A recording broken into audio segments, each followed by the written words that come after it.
I wanted to, I'm conscious that, we're planning to have a microphone go around, and I'm sure you've got your own questions for Uki.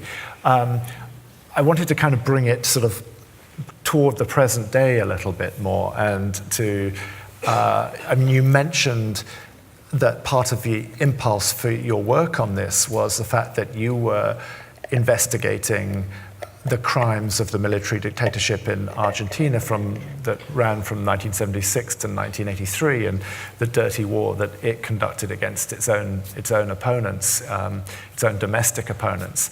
And it just as a sort of sheer matter of kind of demographics and numbers, it occurred to me that if you've imported, 5,000, Croatian sort of fascists, and you have a sort of Nazi, you have Nazi war criminals that you're sheltering, and a sort of sympathetic, elements of your own Italian and German communities who are, always were sympathetic to Nazism. That must have had a role in domestic politics and in enabling some of the regimes, the Argentine regime's own war crimes against its people in that period in the late 70s and early 80s. Could you elaborate on that a little for us, and then perhaps we'll have the Q&A. Yeah, and that is timely, especially with what's happening all over the world today now, or even in places like Poland, where they've passed laws prohibiting academics from looking into the responsibility of Poland in the extermination of Jews, saying that it was just the Germans who put the concentration camps here, and Poland had nothing to do with it. This is a question when I arrived in Argentina at the age of 75, although I'd been there a couple of times as a kid, but in the year 1975, at the age of 21, and I saw the build-up to the dictatorship that was about to happen. And I could sense in the air this change of the paradigm, where suddenly things that before were not acceptable to talk about in normal society suddenly became acceptable, in terms of, we need to kill people. We need to kill the young people who have left-wing ideas. We need to stop the danger of a Cuban-style regime being imposed in Argentina. And was anti-Semitic discourse also part of that? Very strongly. This is one of the things that shocked me most about arriving in Argentina, is I could see, and they have these kiosks where they sell newspapers and books on the street, like a newspaper stand. We call them kiosks. And Mein Kampf was for sale in Spanish, Mi Lucha, at basically any kiosk or subway newsstand in Buenos Aires. There were all these books about, there's conspiracy theories about that Israel really wanted to take over Patagonia, which is the southernmost area of Argentina, because it's largely uninhabited, and that Israel had secret plans.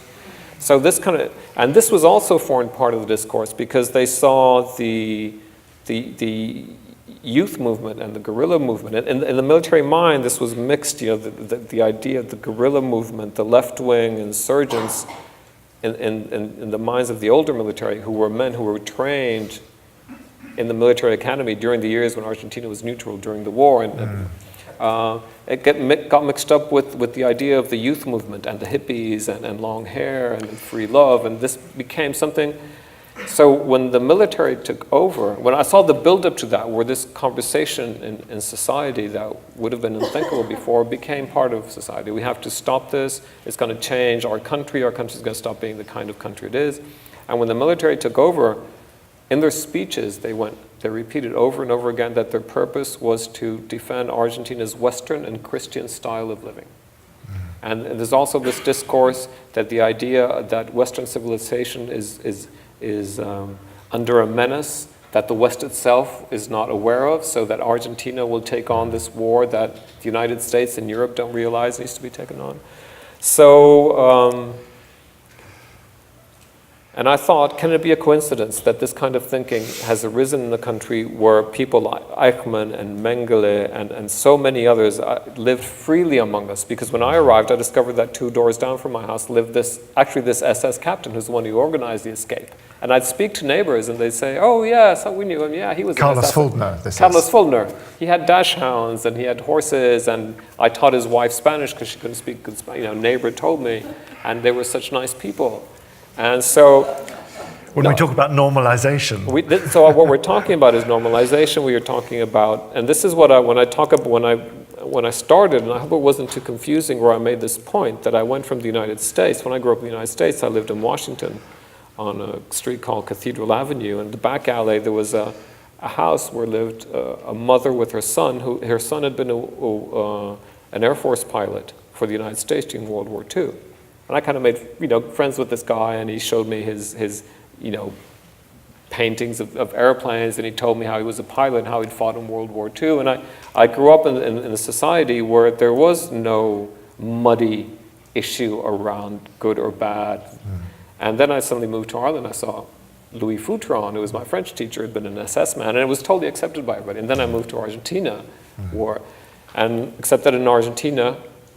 So when the dictatorship happened, obviously the question I said, well, this is what it must have been like in Berlin in 1941. You see people disappearing. They no longer live there. The people who live in that house are gone, and now somebody else is living there.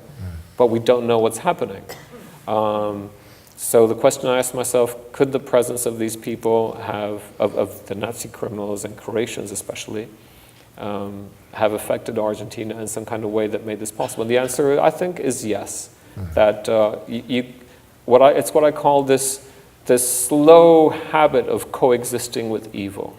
If your next door neighbor was Eichmann, or just some German that you don't know his name, but that you knew that he did bad things in the war, then once that starts happening in your own country, and it's being done by Argentines against other Argentines, well, this is already part of it's already been normalized, which is the word that's being used in the United States so much now.